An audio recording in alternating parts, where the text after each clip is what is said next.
welcome. Around the Nation right here. Jeff Waldorf here with you. Got a good show for you guys today. We have some interesting news on Paul Manafort. Fun times. We got him. I don't want to give too much away, but I think you guys seen the news. We also have voter suppression in New York.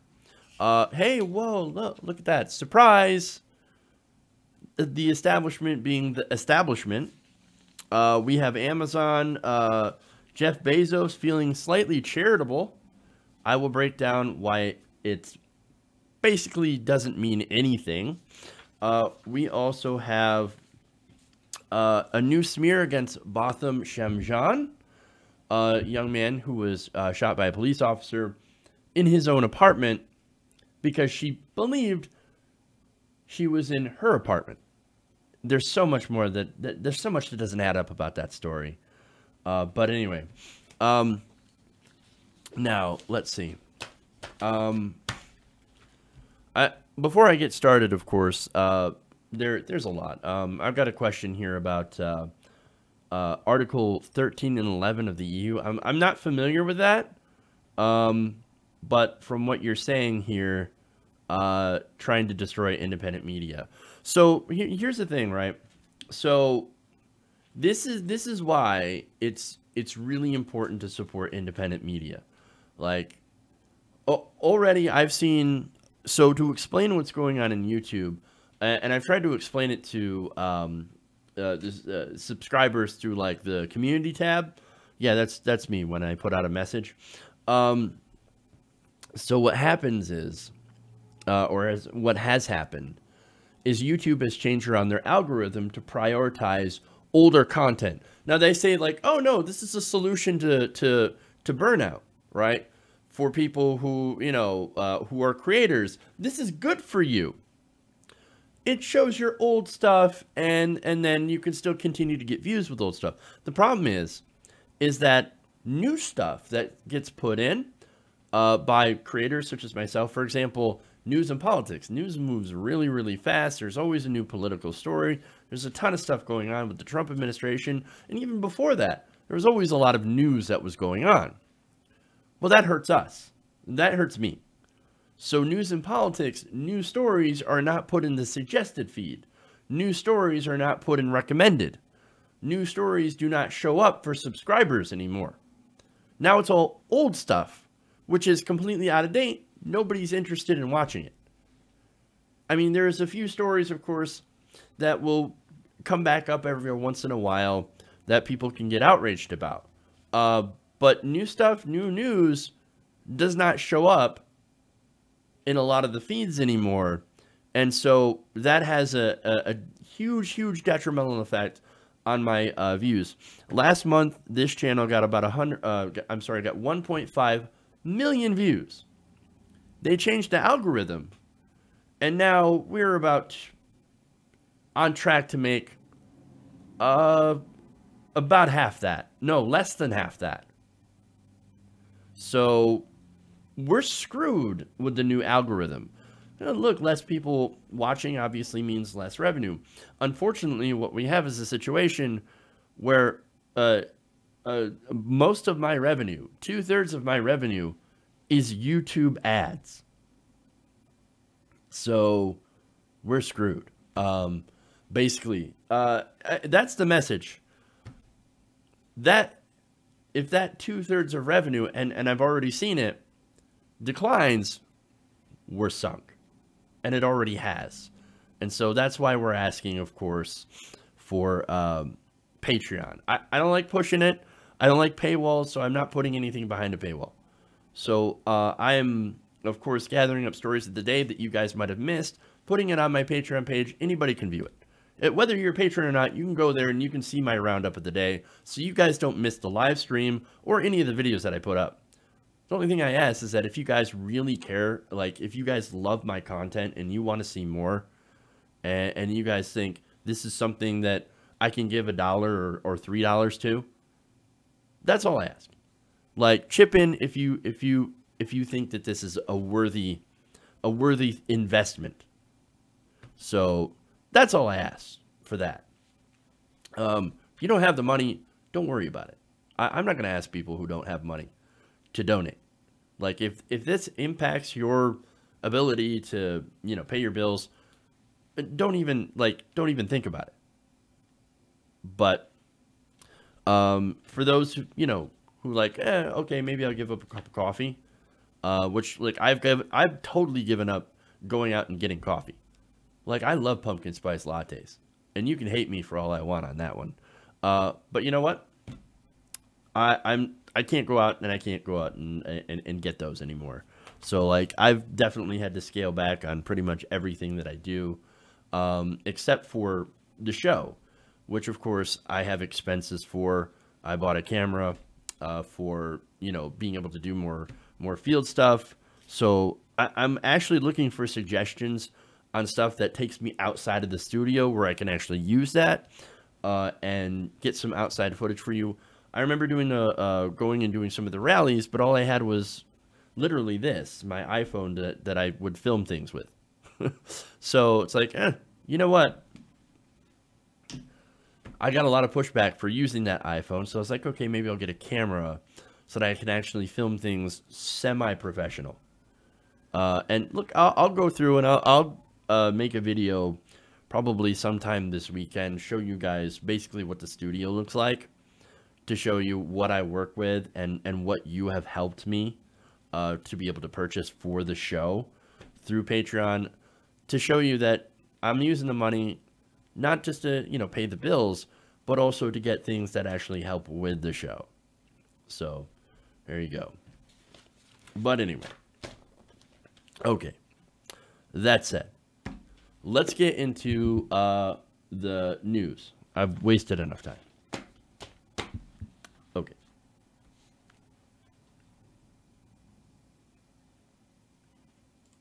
Flipped.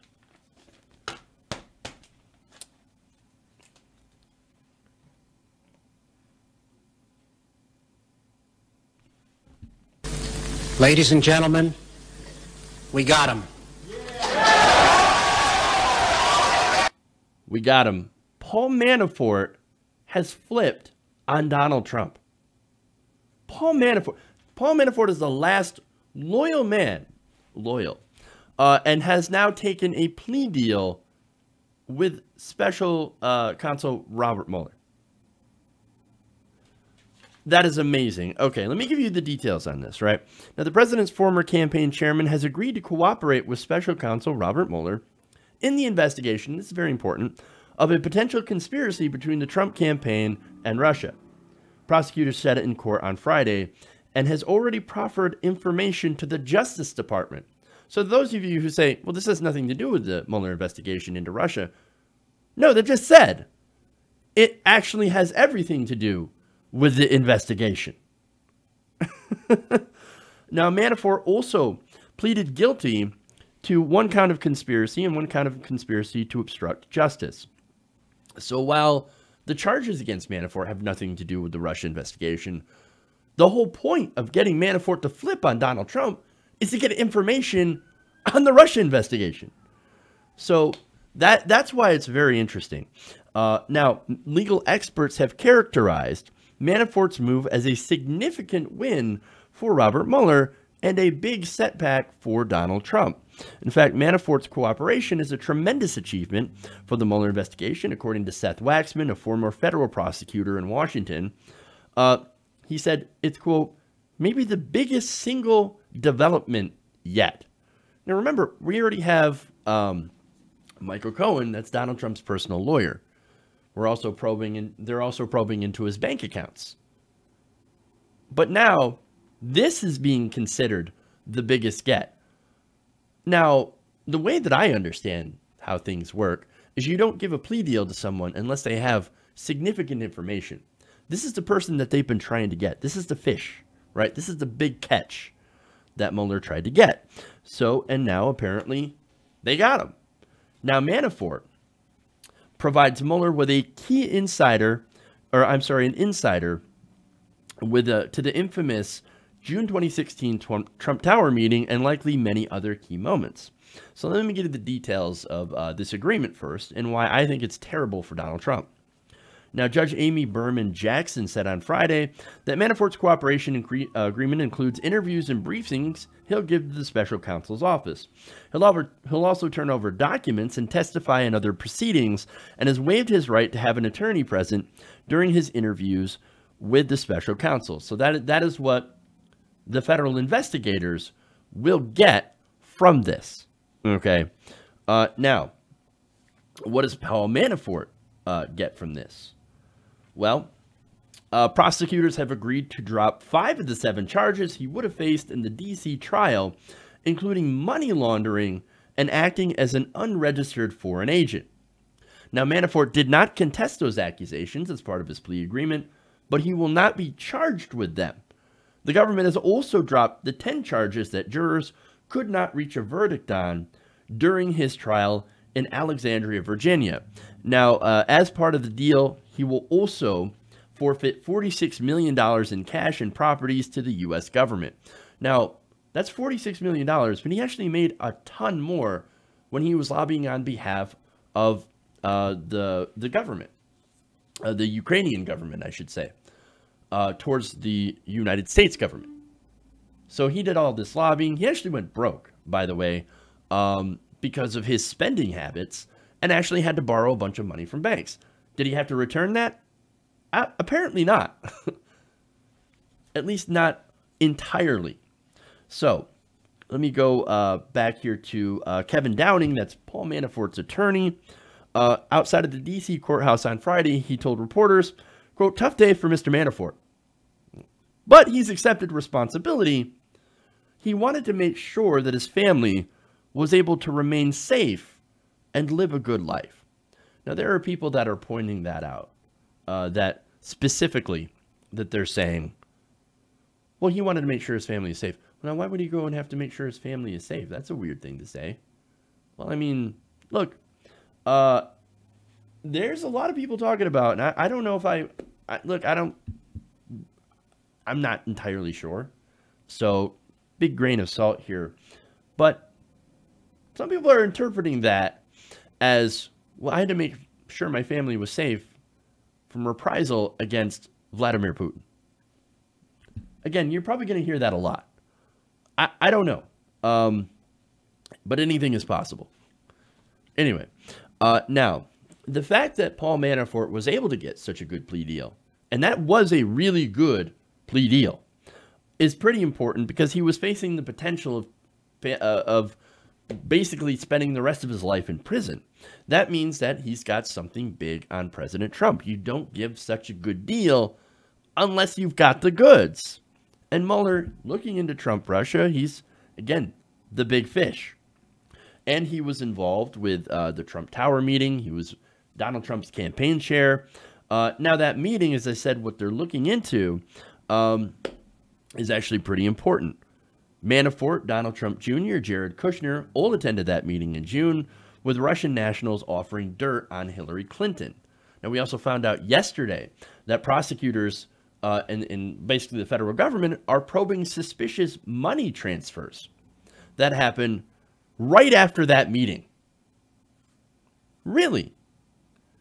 Now, that's $20 million was one of those transfers. And then you also had $1 million, and then you had some money also going to a company that's related. So, look, that looks a lot like money laundering. Weird. Now, Matt Waxman, going back to him, he said this is also incredibly important because if the president were to pardon Manafort under these circumstances, the case against the president for obstruction of justice would be even more compelling. Fascinating. Now, of course, as I said before, he is getting something in return for not being able to take that pardon, or the possibility of a pardon. Now, some of you still might be wondering why this is bad for Trump. Well, unlike the Virginia trial, the D.C. proceedings would have focused on issues related more closely to the Russia inquiry, namely Manafort's connection to Russian and pro-Russian entities in Ukraine and his alleged lobbying on their behalf in the United States. Now, of course, President has called this a witch hunt. Well, it's pretty funny. for a witch hunt, they seem to be finding a lot of witches and then making plea deals with them. So far, we've got Papadopoulos, Gates, Cohen, Flynn, Manafort, right? The newest one. In total, 5 of his former aides have pleaded guilty to crimes uncovered by this investigation. That has produced about 187 criminal charges in just over a year, by the way. And again, this witch is arguably the most important, especially since now, before this happened, Donald Trump and Paul Manafort, they had a joint defense agreement. Looks like that agreement is not valid anymore. That gave Manafort, of course, access, since they were developing their strategy to defend each other together. Well, now Manafort knows all that, knows the Trump defense. Here we go. So now this is going to have President Trump in an absolute rage. There will be no pardon of Paul Manafort after this. Trump apparently is very likely to be going ballistic right now. I mean, just weeks ago, he said that he felt very badly for Paul Manafort and his wonderful family, and that he had such great respect for such a brave man who, quote, refused to break / make up stories in order to get a deal. Well, oops. Incoming meltdown from the White House. And I think it's going to be epic. Okay. One more Trump-related story, and then we'll head out to election news. Okay. Now, Donald Trump may be having his worst week yet. And I know I keep saying that, but the weeks just keep getting worse. Now, for example, new numbers from Hurricane Maria have upset his narrative that he did an A-plus job on that recovery effort, and that it was an unsung success. Tremendous success. Now, that's important context because right now we have a hurricane that is basically lashing the coast of North and South Carolina. And it could be one of the deadliest storms that we've seen there, at least this year. So, oh boy. And of course, everybody in that area, please stay safe. Now, not just that, Bob Woodward's book also came out, and it's doing fantastic. In fact, Woodward's new book, Fear, has sold more than 750,000 copies, and it's on its way to a 9th printing.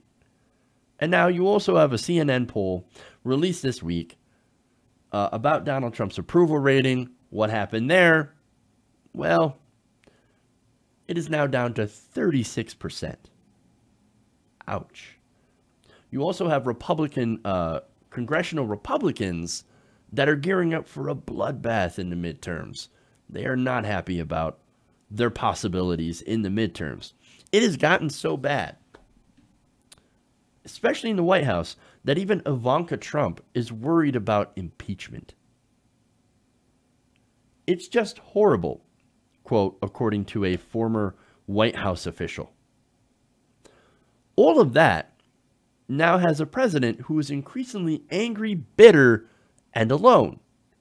In fact, he has no more allies left, save for one. And you're going to love who that is. But first, I'm going to go to Gabriel Sherman, who writes in Vanity Fair, quote, Trump has been furious at former economic advisor Gary Cohn and staff secretary Rob Porter for their apparent cooperation with Woodward's book. Trump thinks he took Gary in and gave him a job when he was going nowhere at Goldman. Going nowhere at Goldman, he was making a ton of money. But no, Gary, great guy. In fact, I want to bring him in. And this is from an excerpt from that book, by the way. A fascinating story. So they brought in Gary Cohn to try to figure out what job they want him to do. And he had tried to get him to do about 5 different jobs, including Treasury Secretary. Well, they already picked Steven Mnuchin for Treasury Secretary. And he was in the meeting with Cohn, And he's like, you know what? I think I picked the wrong guy. You'd be a tremendous Treasury Secretary. In fact, why don't you go and why don't you think about it and you get back to me, okay? 5 minutes later, Mnuchin leaked to the press and said, I'm the new Treasury Secretary. Cohn didn't even leave the building before it was announced that he was the new Treasury Secretary. That Mnuchin was. That's an insane story. And of course, Cohn stealing documents off Trump's desk, and the rest being the so-called adults in the room to try to keep Donald Trump from acting on his worst impulses. So that's what's going on there.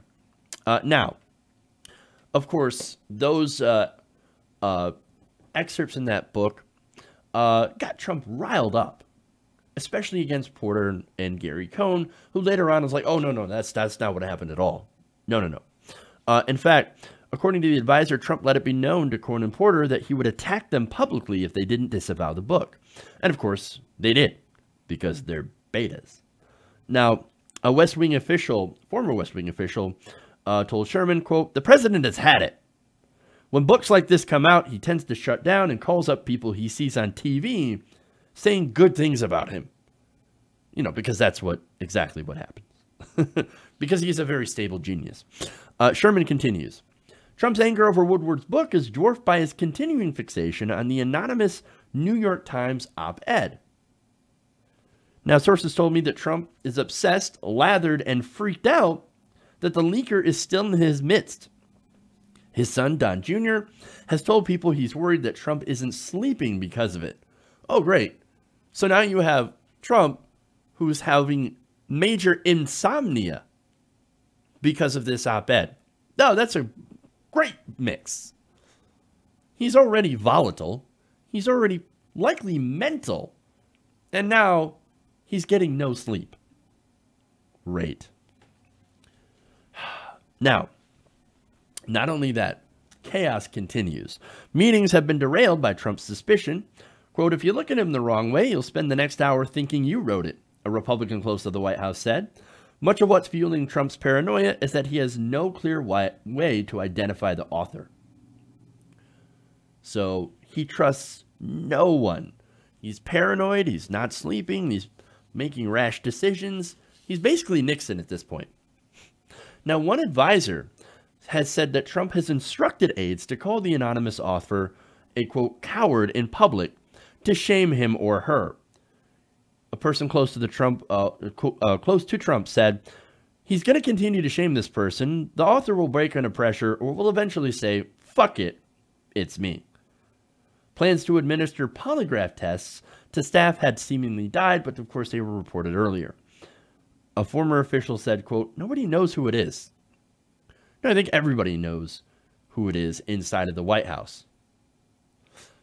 Because it's basically all of them. They all feel the same way. But here's the thing that's not going to happen. So the person is not going to be shamed into coming out and saying, okay, it's me. They're not going to reveal themselves until Donald Trump is gone. And then, here's the cynical power play.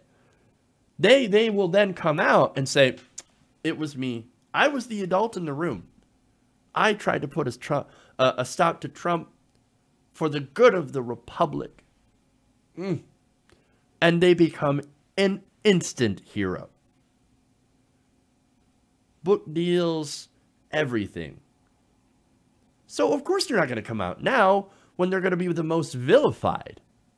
But if you come out later, say, you know, if Trump gets removed from office, which is still, of course, speculation, and mostly not likely, but of course, if he loses in 2020, he somehow gets out of office, either way, or resigns, there's a bunch of different possibilities.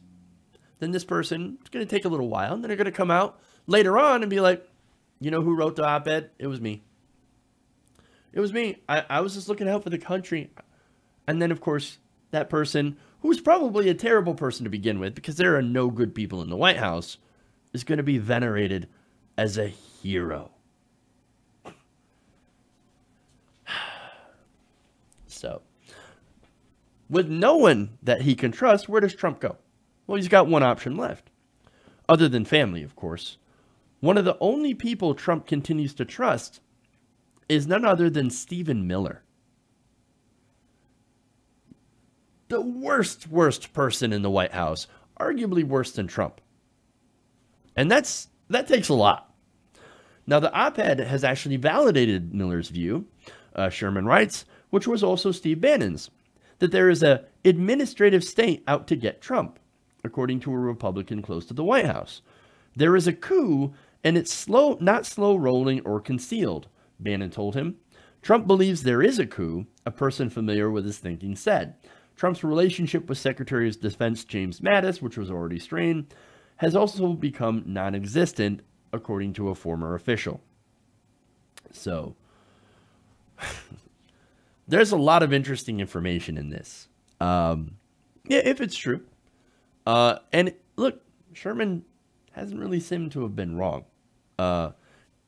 Everybody in the White House, pretty much, except for I guess, apparently Stephen Miller, despises the president and is only there to watch over him. Again, I think it's the more establishment Republicans that are still there. Mattis might be one of them. Now, Mattis, by the way, again, to talk about their frayed relationship, has a new nickname, Moderate Dog. Only in this administration can somebody whose nickname was Mad Dog Mattis be not crazy enough for Trump. He calls him Moderate Dog. Wow. But the overall point here is you've got a whole bunch of terrible people in the White House that are actually doing a service to the country only because it is so messed up there. Except, of course, for the worst person of all, Stephen Miller. I absolutely loved it when his family came out and put him on blast. Like, hey, Stephen, your family is full of immigrants as well. Maybe you should not be such a douche. Again, he's the guy who creams his pants over caging immigrant children. That is the first person, the last person, I should say, Donald Trump in the White House trusts. If that doesn't go to the character of Donald Trump, I don't know what else does. Okay. Okay. Let us move on to the elections.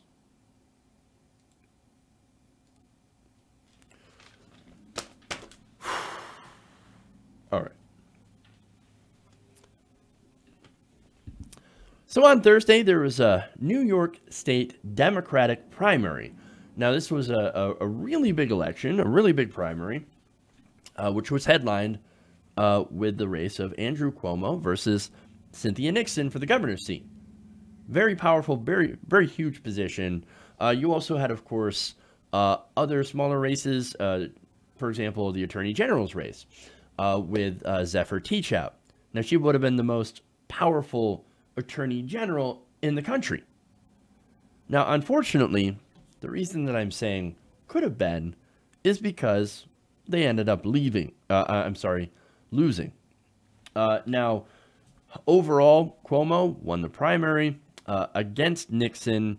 Teachout lost her bid to become AG, and of course, Jumaane Williams also lost his bid as well. Now, as with every time there is a primary election in New York, there comes along with it a flood of complaints from voters that have been on the receiving end of voter suppression. Now, Law and Crime writes, in a series of tweets beginning mid-morning on Thursday, New York Magazine author Rebecca Traister detailed her own purge from Democratic Party voter rolls, despite the fact that she has voted from the same address for the past 4 years. Traister noted that she wasn't the only one experiencing some issues. So I talked about this a little bit yesterday, not in the clips that were up, but in the live show. And a lot of people were saying, I've been disenfranchised. I'm not showing up in voter rolls. I'm being re-registered to a different party.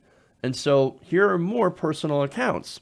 Now, Rebecca Traister, going to her tweet, she says, so folks, if Cynthia, Jermaine, and Zephyr or Zelnor loses by a single vote tonight, Just wait for the affidavit ballots to come in.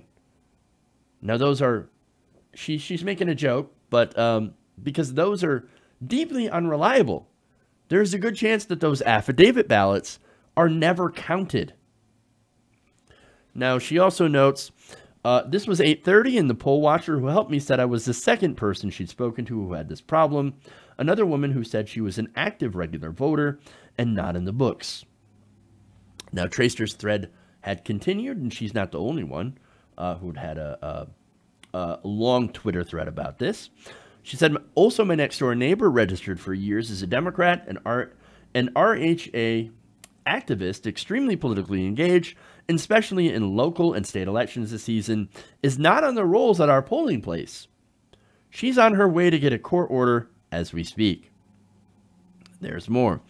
Lydia Polgreen, editor-in-chief of HuffPost and a former director at the New York Times, said she had her information scrubbed from the Democratic Party's voter rolls as well. Jess McIntosh, a New York resident who hosts the Signal Boost show on Sirius XM, also went to vote. And guess what? Her name was also not in the Democratic Party voter rolls. Weird. Kristen Richardson had discussed her own experience and had multiple friends, noting that she had never once been forced to accept an affidavit before today. Even, of course, Democratic National Committee member Nomiki Konst, part of the DNC Reform Commission, experienced a purge. She put out a video as well saying, hey guys, I got purged from the rolls. Now, look, those are, of course, you can go and you can see those threats. There's a lot of them. A lot of people got purged from the rolls. Now, purges happen, of course, right? But usually it's supposed to happen when people either move or are dead. Now, those people that I just referenced, they A, didn't move, and B, pretty sure they're not dead. They still got purged from the rolls. But that's not the only issue. There's more. Some voters also found that they were still on the voter rolls, but it came to learn that they had somehow been moved over to the conservative New York State Reform Party. So, if you're registered as the Reform Party, you cannot vote in a Democratic primary.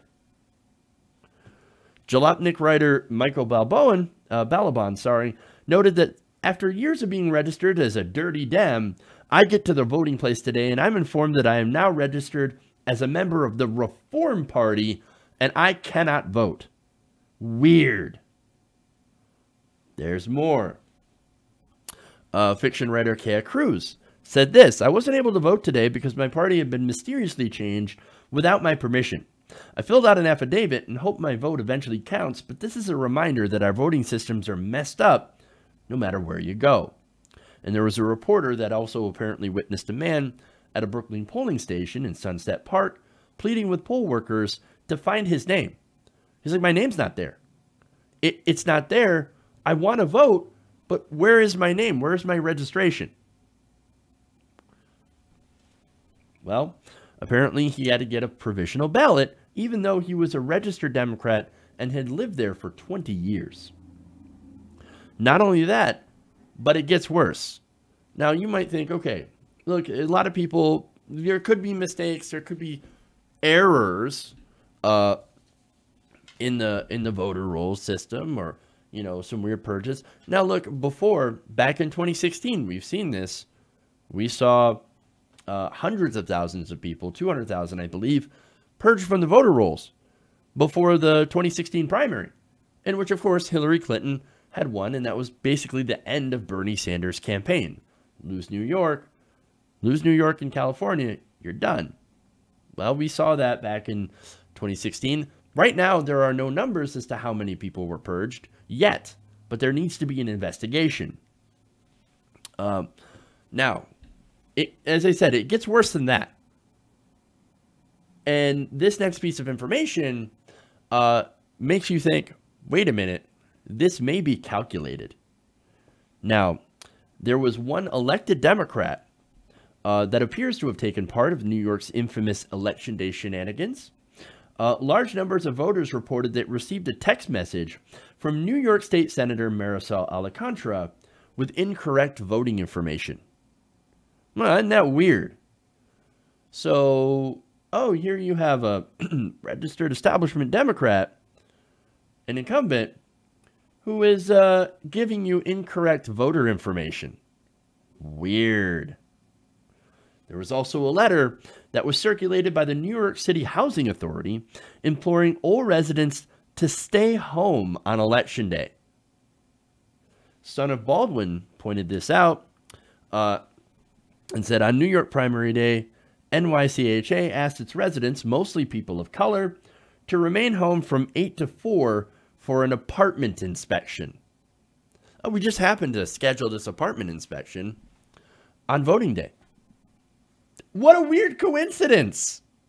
Weird. Look, there is a reason that people say now that New York is where progressive dreams go to die. Well, that's exactly what happened.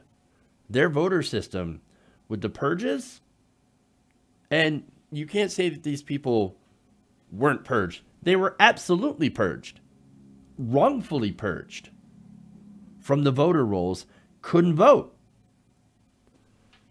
And look, New York, that's not the only problem that's happened in New York. You have to register at least a year before in order to be able to vote at all. And then you have to constantly check to see if you're still registered. And if you're registered as a Democrat, that you're not accidentally re-registered as part of the Reform Party and therefore cannot vote in a Democratic Party primary.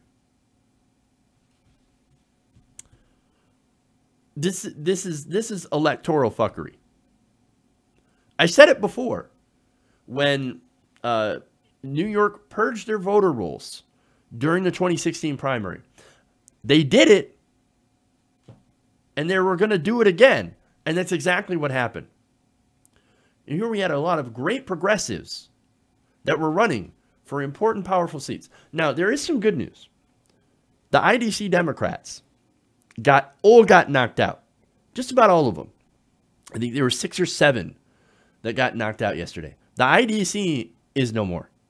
I mean, look, Cuomo, and just to go to see how just talk about the corruption of Andrew Cuomo.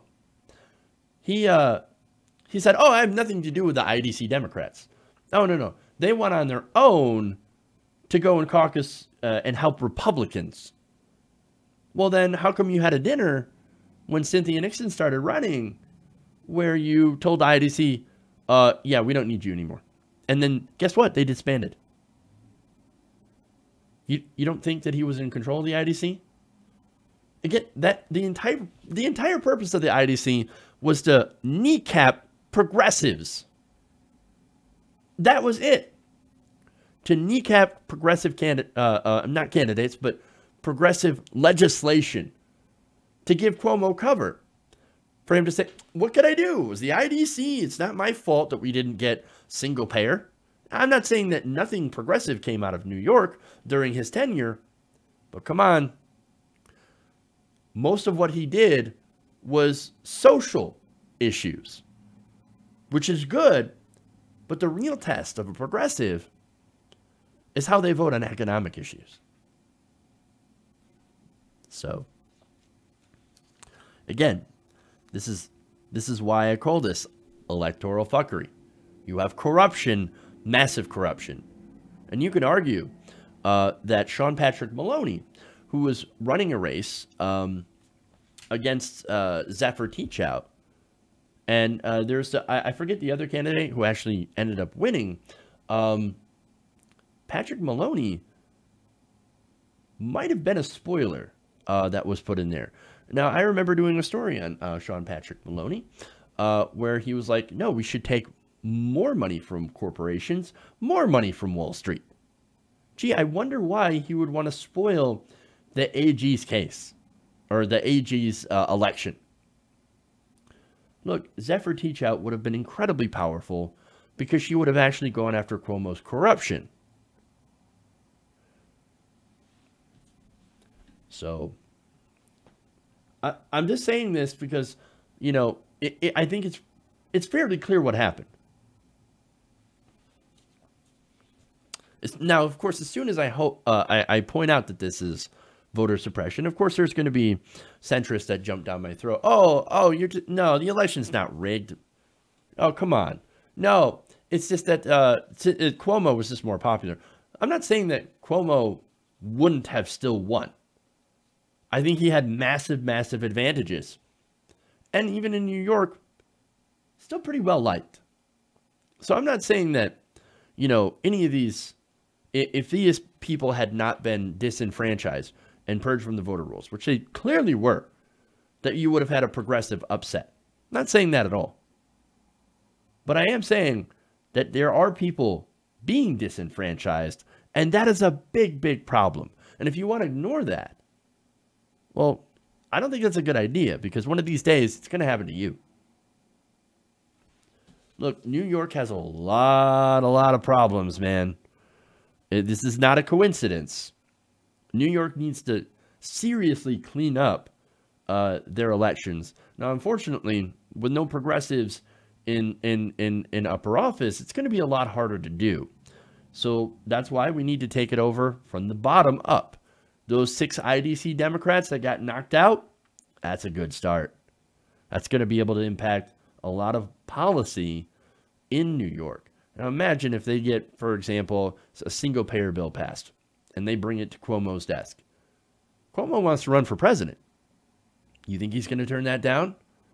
You think he's going to be responsible for killing single-payer, which has over 70% approval rating among the American people and over 85% approval among Democrats? Not if you want to run for president. These 6 seats are going to have a lot of power. And so I think that is a victory. But don't forget that this election, that there were a lot of problems, a lot of so-called irregularities, and we have to fix those. And we've got to fix them soon. One person, one vote, man. Let's actually get back to that. Okay. So, I'm going to take a quick break here. We'll come back. We got Jeff Bezos and Amazon Care. That's what I call it. And the Botham Shem Jean story, which is, of course, both are equally frustrating. Okay. That said, you guys have a super chat or a story you want me to read or any comments, I'll read some, regular comments. I'll read some super chats as well. So, but I'll do that after the break. Till then, stay right here. We'll be right back.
Hey everybody, welcome back. Around the Nation right here.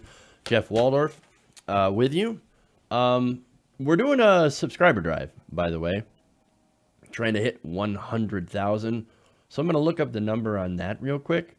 and then read some super chats and some comments here, comments, questions, etc. So we are currently at 87,475 subscribers. So still a long way to go, but every one of them counts. So maybe we can get to 87,500 by the end of the day. Might not be too bad. Okay. Now let's get to some super chats here. Pat Hacker says, I like you. I'll never forget spending election night with you and Ron. I like you too, Pat. Thank you so much. That was fun. Ron's a great guy. By the way, I'm going to be doing a Sunday stream with Ron over Russia stuff. Should be very interesting. So we'll be doing that on the Get Vocal platform. So that should be a lot of fun. Make sure to join us there. And I miss doing shows with Ron. I do. So I'm going to have to get him back or have to find some time to join him on Get Your News On with Ron. So, but thank you, Pat. I appreciate that. Mark Ortiz says, Dump will tweet Dems made up Manafort. Probably. Manafort. Barely knew him. Coffee guy. You know what? Manafort never existed. You know, that's what frustrated me. Going back to the death toll in Puerto Rico, I did the story yesterday. He actually, said that 3,000 people that died didn't exist. Who does that? Who makes that up? No, it's a Democrat smear to make me look bad. No, dude, the only one that's making you look bad is you. You're denying objective reality. Not subjective. Objective reality. You can't do that. But he does. He's a pathological liar. That's why he's dangerous. That said, man, Pence also dangerous. So I don't know who's worse. But Trump's a madman. Anyway. Okay. See if I can catch up on some of these comments here. There's a lot to catch up on. Okay. There's only about 6 of us on election night. Yep, that's true. That is true. Thank you, Bumpy Johnson. Let's see. Thank you, Sam Assett. That is a weird. That's a strange noise. Anyway. My computer is making strange noises. That is great. That's wonderful. Anahata says, imagine if all the world's military budgets were spent on helping the poorest people on Earth. Wouldn't that be fantastic? And we could probably eliminate poverty. Immediately. If we did that. But of course, no. Defense contractors got to make money. Got to make more cash so that they can line their pockets. Buy another yacht. But anyway, let's move on here. Let's go to Bezos. Oh, please, if you haven't already, please share the stream too. Just remember that. Okay.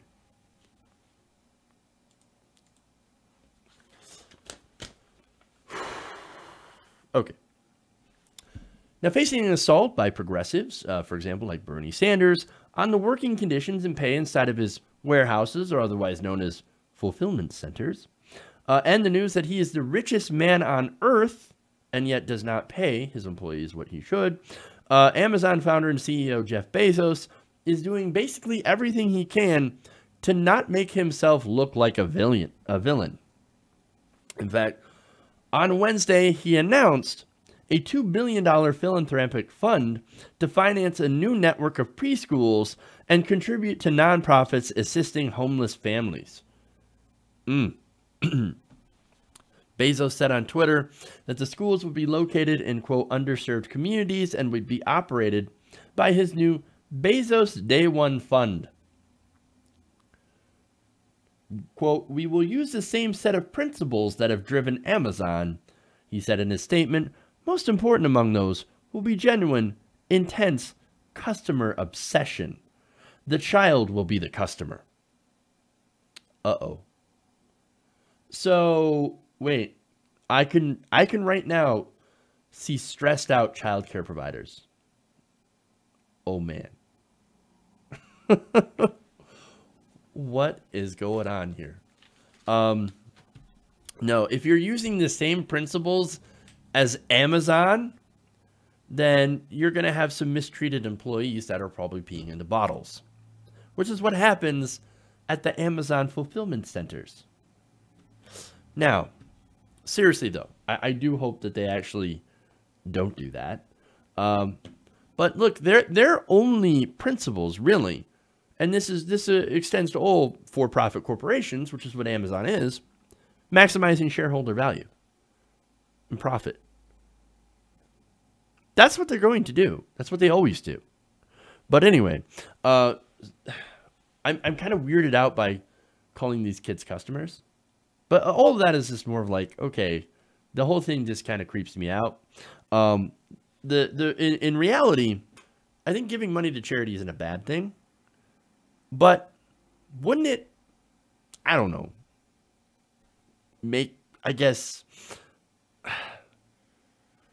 wouldn't using your tax money, like paying your taxes and paying your workers more fairly, do a better job than charity?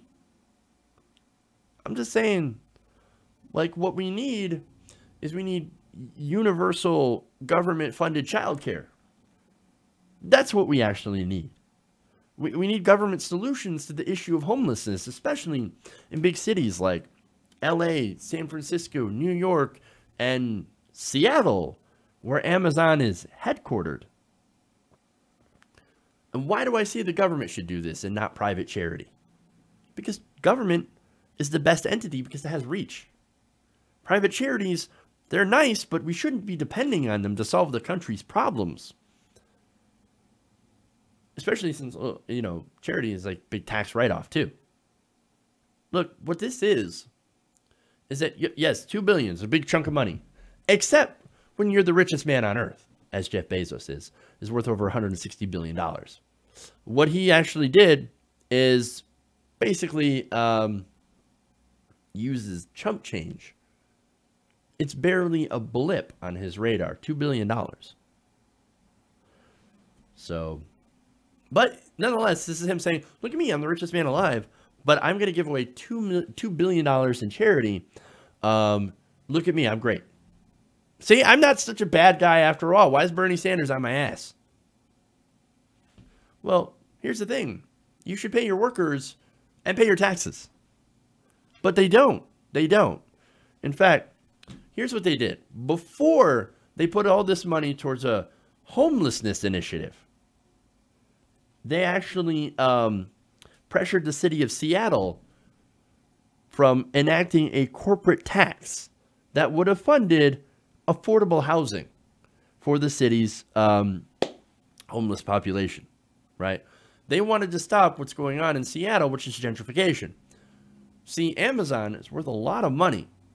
And what you're doing is by being there, he's pricing out people from being able to afford to buy homes in that area. Seattle is insanity.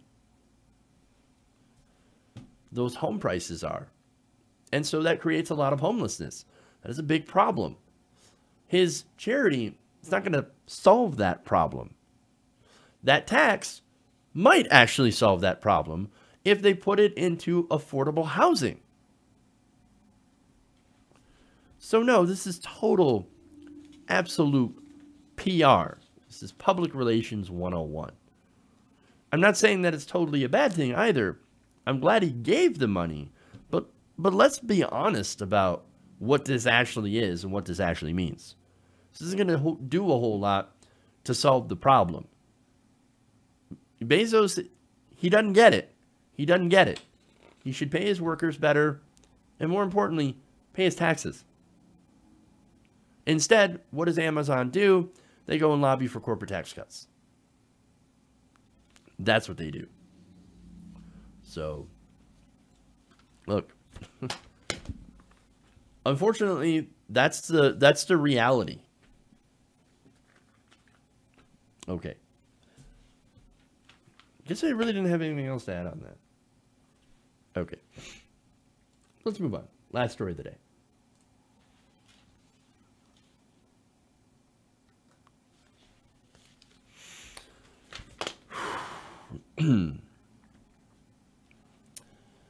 Now, the lawyer for the family of the Dallas man fatally shot by a police officer in his own apartment is now alleging that the police are attempting to smear him. Now, Botham Shamjan, 26, died on September 6th when off-duty officer Amber Geiger walked into his apartment, allegedly thinking that she was in hers, which, by the way, was located one floor below, shot him twice, and he later died. Now, here's the thing about that. I've talked about this story a couple of times, a couple different segments. In every segment, it seems like her story seems to change. Oh, first, no, the door was ajar. The door can't actually be ajar. There's actual video of people who live in that building showing that the door, very, very heavy. They have like an electronic key system. So like, these are heavy doors, okay? You open it, and it slams shut on its own. It cannot be ajar. But she says, "Oh no, it was ajar, and I was working late. First it was 10 hours, then it was a 15-hour shift." Which, hey, get your numbers straight on that, and your story straight. And I was coming home, and I parked in the wrong parking garage, and I didn't recognize anything except that, you know, I totally gave zero thought to it. And then I tried to open the door with my key, and then my key, well, look, if it's the wrong apartment, the key's not going to work. But then how do you notice, and why would you even use your key if the door was ajar? If it was already open? And then getting into that apartment, which apparently was completely dark, why not turn on a light? Most apartments have a light switch right next to the door where you can turn it on and see what's going on. Instead, nope, apartment's completely dark. But all we could see was, or all she could see was apparently some sort of silhouette who then she gave commands to. And when that silhouette didn't follow her commands, that's when she shot him. No, this does not add up. This story does not add up at all. So she changed that story.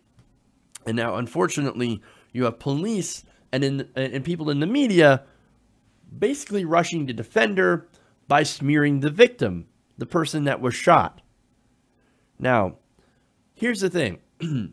Now, this man gets shot and killed. And the police, they have recently released the fact that they had issued a search warrant for his apartment. Now, why would the police officer choose to search the victim's apartment? Especially before going and what were they trying to find? And why didn't they go and release the fact that they searched in her apartment? I mean, if anybody's apartment needed to get searched, it would be hers. What? But instead, no, they search his apartment. And again, the question is, what are they hoping to find? Well, those of you who are familiar with how this goes, they wanted to find a way to discredit the character of Mr. Jean, as a way to, of course, excuse his death away. Now, that's what happened, by the way. According to the search warrant affidavit released on Thursday, police seized 2 fired cartridge casings, 1 laptop, a ballistic police vest, a backpack with police equipment and paperwork, 2 radio frequency identification keys, and this is what they're focusing on, 10.4 grams of marijuana, that is equal to less than half an ounce, and a marijuana grinder, among other things, from Jean's apartment. The affidavit didn't identify who owned which items, according to a copy obtained by NBC Dallas Fort Worth. Wait. Oh, look at that. We found pot. Well, he must have been on drugs.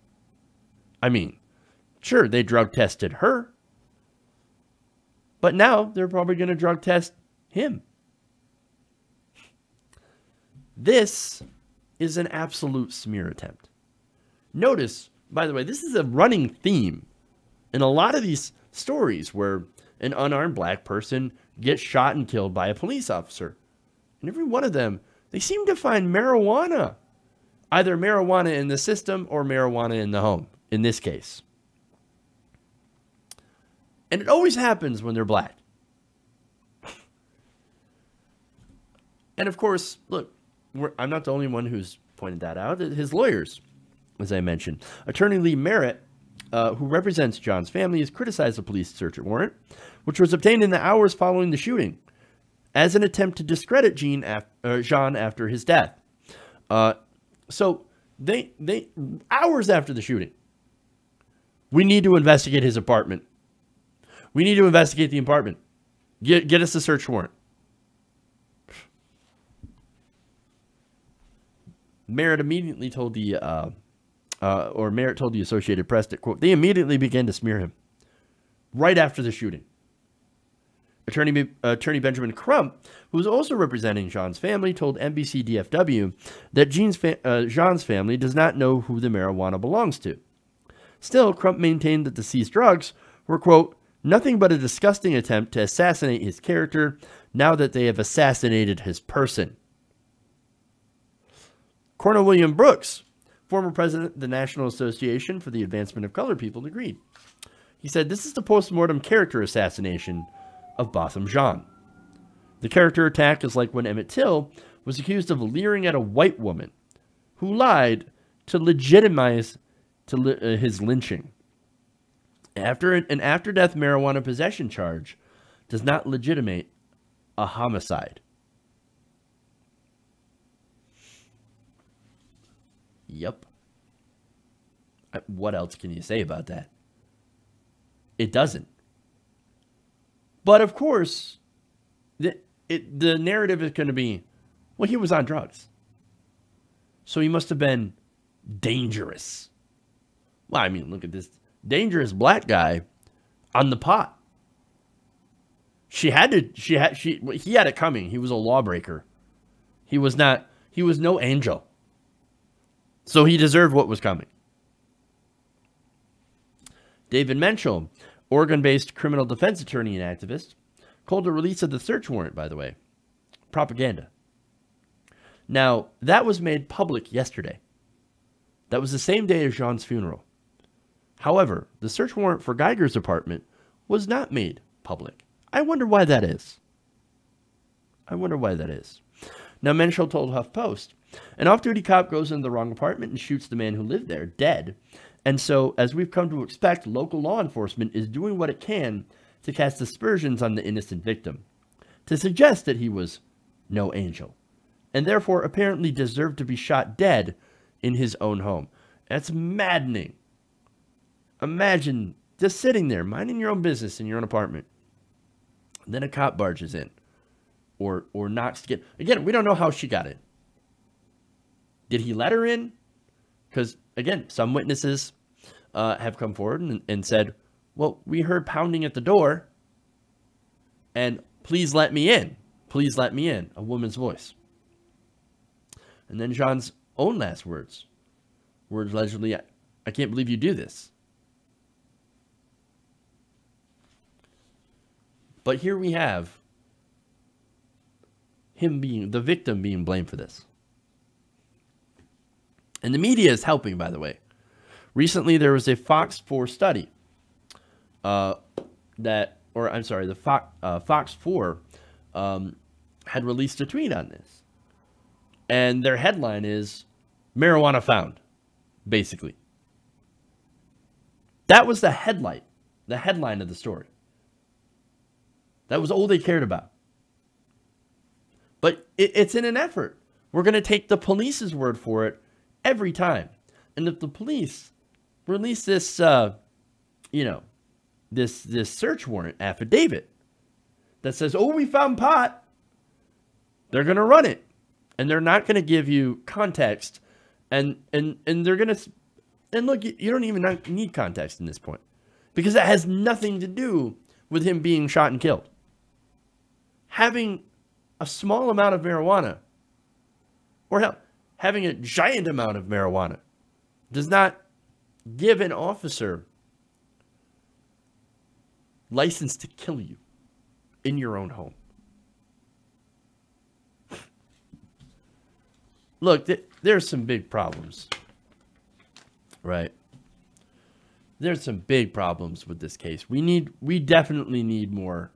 We need more facts. But right now, this reeks of a smear job.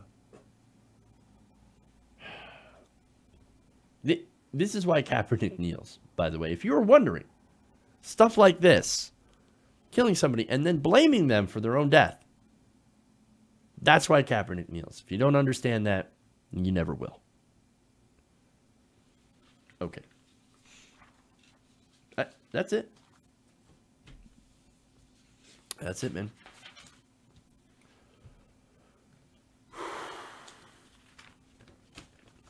All right. Thanks, guys. We will not be doing anything live on Monday. I've got meetings then, unfortunately. But I'm going to try to get some clips up there. Sunday, we do have a live Get Vocal event. So tune in for that. That's going to be fun. I think we're going to have our first conservative guest on. We're talking about... No. Yeah. We're talking about voter fraud. That's it. So tune in for that. That should be a very interesting discussion. It'll be me, Jordan, Dan, and the mystery conservative guest. Fun.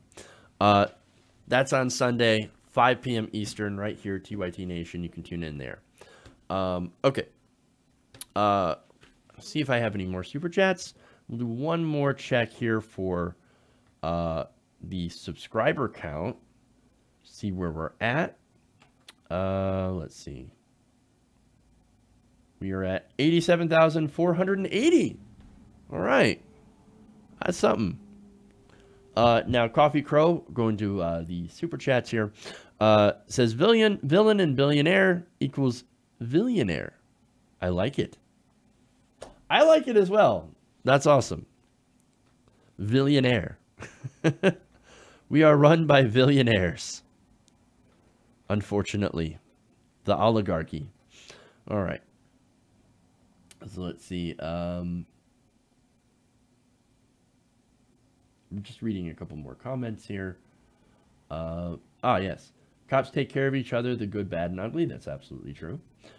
Yes, please like and share if you haven't already. We'll have the full roundup of today's clips in case you missed any part of the show on our Patreon page. Again, everybody can access it without being a patron, so no paywalls. But if you want to chip in $1 or $3 or whatever a month through Patreon, then that helps us out greatly. So, and it's very, very much appreciated. All right. So that's it. You guys have a good weekend. Everybody in South and North Carolina, stay safe. Really, stay safe. Can't stress that enough. And everybody else, have a good weekend. We'll see you on Tuesday. All right, guys. Love you guys. And remember, change begins with you. Good night. And have a great weekend.